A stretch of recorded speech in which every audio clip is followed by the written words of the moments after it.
السلام عليكم ورحمة الله وبركاته. أنا وعبد بدل شيرمان إبراهيم كوميونيتي شركة نجي نوصل باللودي تاريخ شن إلا ما مانت أو تاريخ لحه si jawi wanaagsan oo khayr badan inoogu dhacay noogu dhamaaday insha Allah waxa weeye shirkadda dambe aan qabsan doonana waqtiga muku gaar si Allah sida ka fiican noogu dhamaani annaga oo tixgelinayna abaaraha jira iyo duruufaha jira shirkanaga dib baan u dhiganay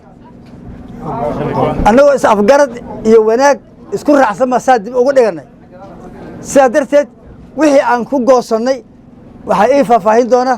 mustacawil sanatawil baa idin sheegi doona bismillaahir rahmaanir rahiim allahumma salli ala sayyidina maxamed wa ala alihi wa sahbihi wa sallam magacaygu waa Awil Aadan Axmed waxaan rabaa inaan halkan ka akhriyo wixii ka soo baxay shirkii labada maalin socday ee beesha Ibraahin ee ka tirsan beelweynta Maqaabul shirkaas oo bilowday shalay oo taariikh ma garanaysaa shan ahayd iyo maanta oo taariikh 6 ah waxa la xil saaray wuxuu yahay inaan akhriyo shirkaas qodobadii ka soo baxay iyo wixii lagu heshiiyay waa marka koowaad waxaan u mahadcelinayaa Allah subhanahu wa ta'ala fursadda qaaliga ah ee qiimaha badan siiyay tolka meesha iskugu imaadayna maartay wanaaga ku wada hadlay iyo fursaddaas Ilaahay baan u mahadcelinaynaa mahadda labaad waxa iska leh guddigii soo qaban qaabiyay howshaas iyagana waxa leenahay waad mahadsantihiin shirka labada bari socdayna wuxuu ku soo dhamaaday guul iyo afgarad iyo si wanaagsan waxaana la isku raacay oo si wada jir ah la isku raacay shirkaas in dib loo dhigo iyadoo la sababeeyay dhowr arrimood oo ku saabsan abaaraha jiro waqtiga siyaasadda oo wali maartay yar dhiman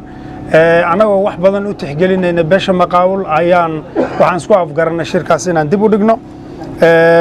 taariikhda iyo venue-ga shirka waxaan isku afgaranay in ay guddiga ka soo falanqeeyaan oo noo soo sheegaan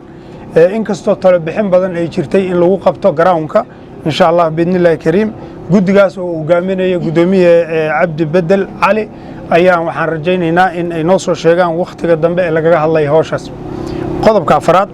waxa laga hadlay arrinka MCA-ga iyo musharaxiinta u taagan kursiga MCA taasna waxa la yiri qoyska ayaa dib u falanqeyn doona waqti dambe la falanqeynayaa venue-geeda iyo waqtigeeda iyo madasheeda in la sugo ayaa iyadana la isku afgartay beesha Ibraahin waxay soo dhaweynaysaa midnimada maarta horumarinta kobcinta Wajir County oo uu ka yahay Deputy Governor Ahmed Caato qasa iyo waliba Wajir South waxaan iyadana sidoo kale horumar iyo guul iyo baraaro u rajaynaynaa beesha Maqaabul iyo beesha ogaadeen ee degto iyo inta kale ummadda reer Wajir County oo dhan waxaan u rajaynaynaa maartay iyadana guul iyo barwaaqo qodobka lixaad waxaan rabnaa inaan u duceyno Ilaahay inuu ummadda abaaraha ka bixiyo maartay roob qeyr qaba siiyo ummadana maartay bagooda Ilaahay burcada isku mariyo muwaafaqo qeyr qabtan Ilaahay siiyo salaamu calaykum wa rahmatullaahi ta'ala wa barakaatuh